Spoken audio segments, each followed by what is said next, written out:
I think one thing that was really stood out to me was seeing Coach McDermott and Brandon Beane so cohesively work together. You can see how aligned they are. They know exactly who they're looking for and who they want to have on this team. And so I think just seeing their close relationship, it shows you exactly why they've been able to build the team that they have.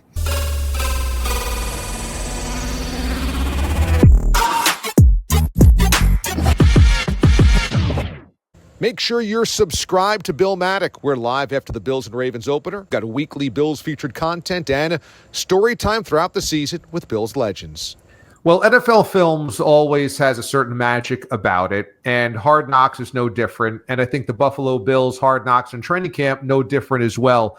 It's been a really cool insight into a franchise that's knocking on the door of that elusive championship. And now, nearing the end of the series, we start to see some storylines unfold. So I'm excited about our next guest. She is assistant director to the series on Hard Knocks, HBO Sports. There's on Tuesday nights, and you can check out all of the episodes available right now that's been released 1 through 4 at HBO Max, on the app and online, and always on demand.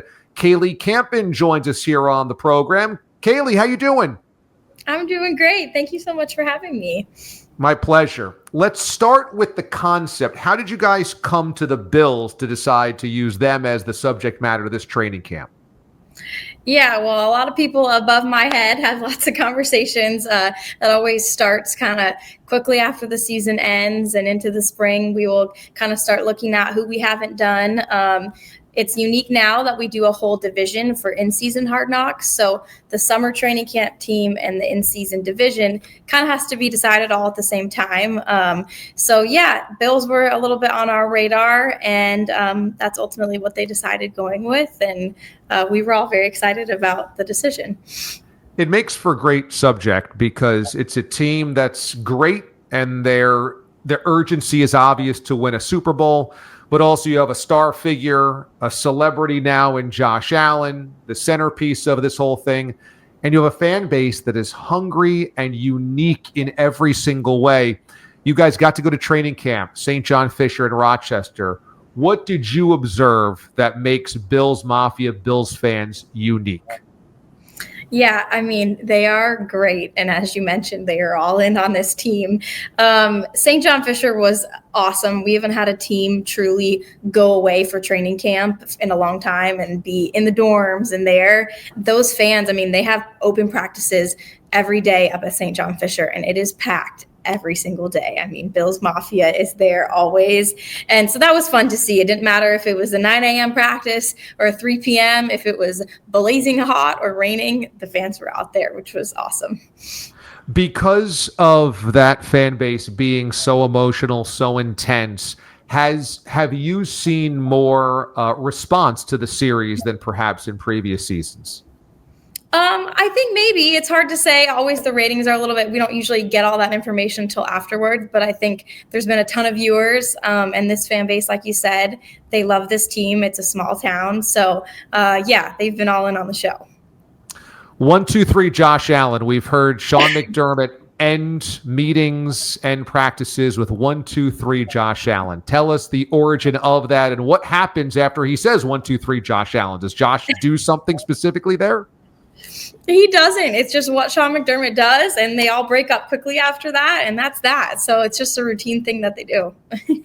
That's crazy because, I mean, of course, Josh is not a guy with a massive ego, so I would think it'd be a little bit awkward for him to hear his name at the end of every practice if he's not, like, leading some type of huddle or post-game speech or something like that. Is it awkward at all for Josh? I don't think so. I'm guessing we haven't really ever dove into it, but it seems very normal. And he says it, they clap, and they break up. So I think it's kind of that leadership thing that McDermott's kind of made part of every day. Josh seems to be the perfect leading man for a movie like this. You guys began episode 1 kind of honing in on this incredible offseason that he had. He gets married, etc., but also that he is seen kind of in awe by his teammates. What was that like to film and record guys away from them interacting directly with Josh and observe that they really hold him in regard of like a living legend already? Yeah, I think it's neat. I did the Jets training camp a couple years ago with Aaron Rodgers, and I feel like it was a little similar in that regard. And same thing here where, especially like you look at that receiver group, they're catching passes from Josh Allen. They want to be as good as they can possibly be for him. So I think there's this really cool motivation behind it, knowing you've got the league's MVP and he's leading this team and they all want to match that standard that he has. And so I think that was cool to see and just be able to showcase on, offensive side or defensive side of the ball. Also, for a guy that is as accomplished as he is, obviously, with the MVP now, and he's clearly mentioned amongst the elite of the NFL, perhaps he's the best player in the league right now. It's interesting how much humility and grounding he still has. You could just see that come off in all of his interactions with coaches, with fans, with the team. What is that you've observed that kind of is that balance between him understanding that he is the star of the team, but also staying so grounded? Yeah, I think he has like a very fun, dry sense of humor. He's definitely one of the guys. And as much as he holds them to a standard, I don't think from what we gathered, he didn't want anyone to act different around him or not just treat him like one of the guys. So when they're all hanging out in the dorms and they're around campus, he's in the mix throughout all of that. And I think that's a big part of that culture and that, like, the way that they do training camp, going away together, being in the dorms, eating in the cafeteria together. They all are just almost like one big family, one big brotherhood.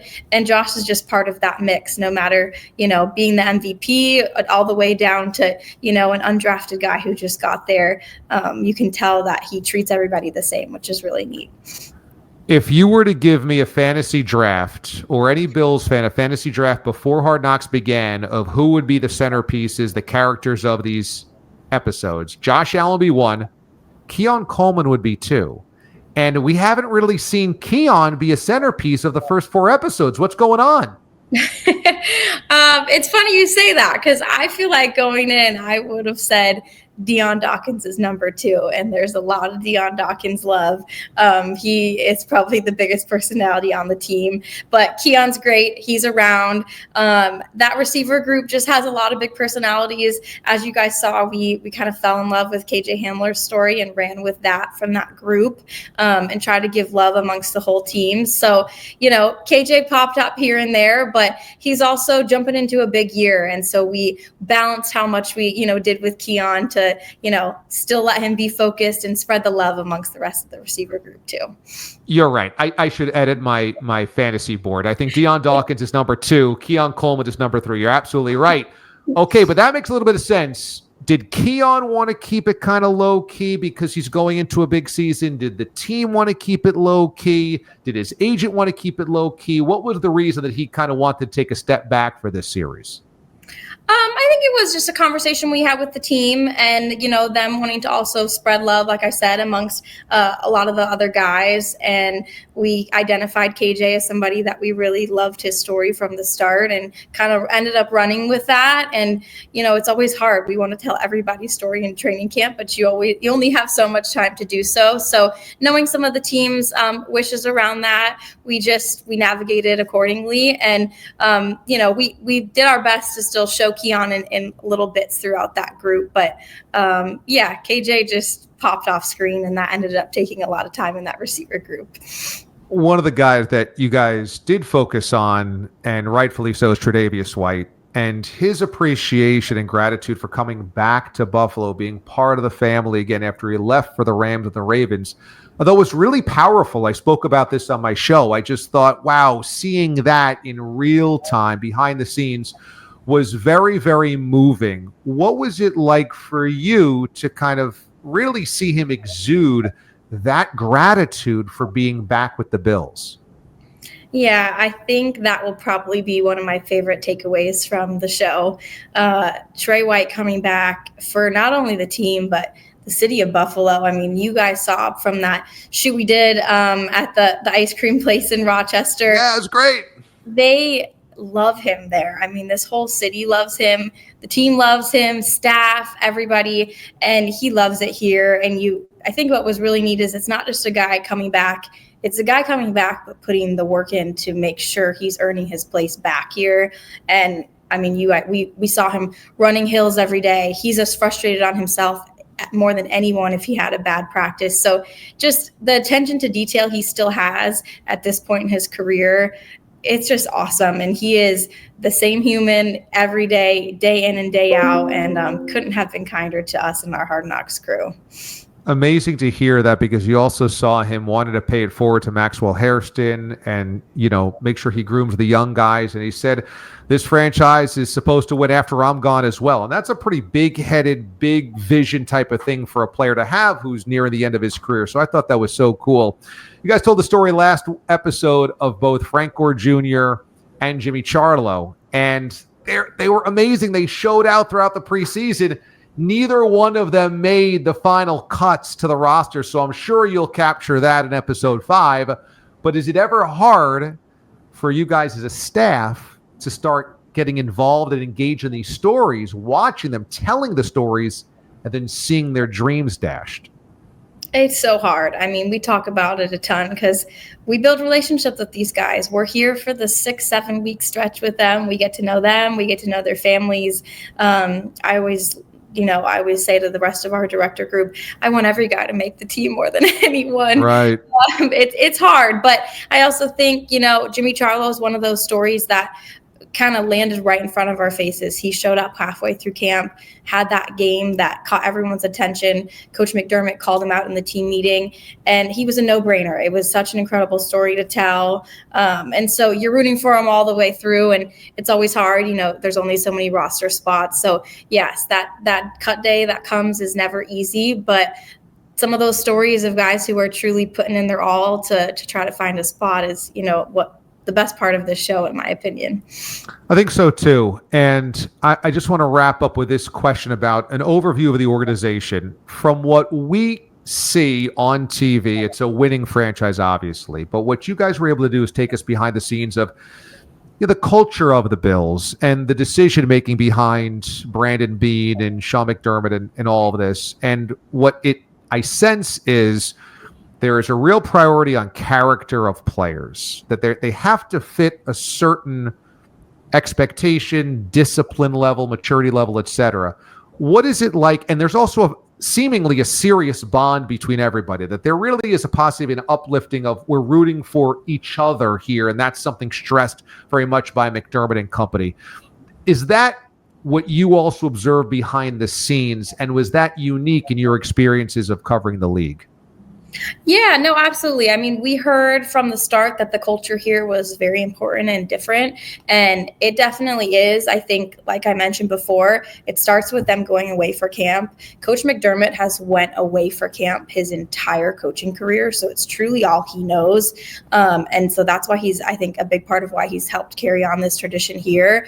But it starts there. They are together, living and breathing every minute of the day, and I think that builds that culture right from the get-go, so that the guys who are in that room and make the 53, they've spent all these weeks together. But you're right. There's a level of character that matters. I think one thing that was really stood out to me was seeing Coach McDermott and Brandon Beane so cohesively work together. You can see how aligned they are. They know exactly who they're looking for and who they want to have on this team. And so I think just seeing their close relationship, it shows you exactly why they've been able to build the team that they have.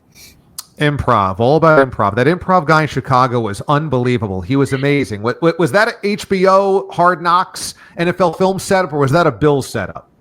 No, that was somebody that Coach McDermott was bringing in. He mentioned to us that he was going to try to do something different as like a team bonding experience when they were away in Chicago for that week. And we said, great. I didn't know who it was going to be. And then I actually got back from practice, went upstairs, got to the team room. I met Steve. He explained to me what he was going to do. I'm not going to lie. I was like, I don't know if I fully grasp what you're going to do, but let's see how this goes. And the team, I mean, I hadn't experienced anything like that in a team setting, and all the guys really bought in, and a ton of them afterwards, like, they wanted their clips and segment. They all wanted to be able to kind of have that footage forever, which I thought was really neat. So yeah, it was somebody Coach McDermott, felt strongly about bringing in, and I think it was a great call. Yeah, at first you're like, how does this work with a football locker room? But by the end of it, you go, okay, yeah, I can kind of see this through line. All right, this is kind of cool. And they had I mean, such a good time doing it. So that was a very cool scene during Hard Knocks. HBO Sports, once again, is knocking it out of the park with NFL films. It's just a fantastic series, as always. Hard Knocks with the Buffalo Bills in training camp. Assistant Director Kaley Campen joining us here on the show. Kaley, thanks so much for the time today. I truly appreciate it. Thanks so much. Thank you so much for having me. I appreciate you.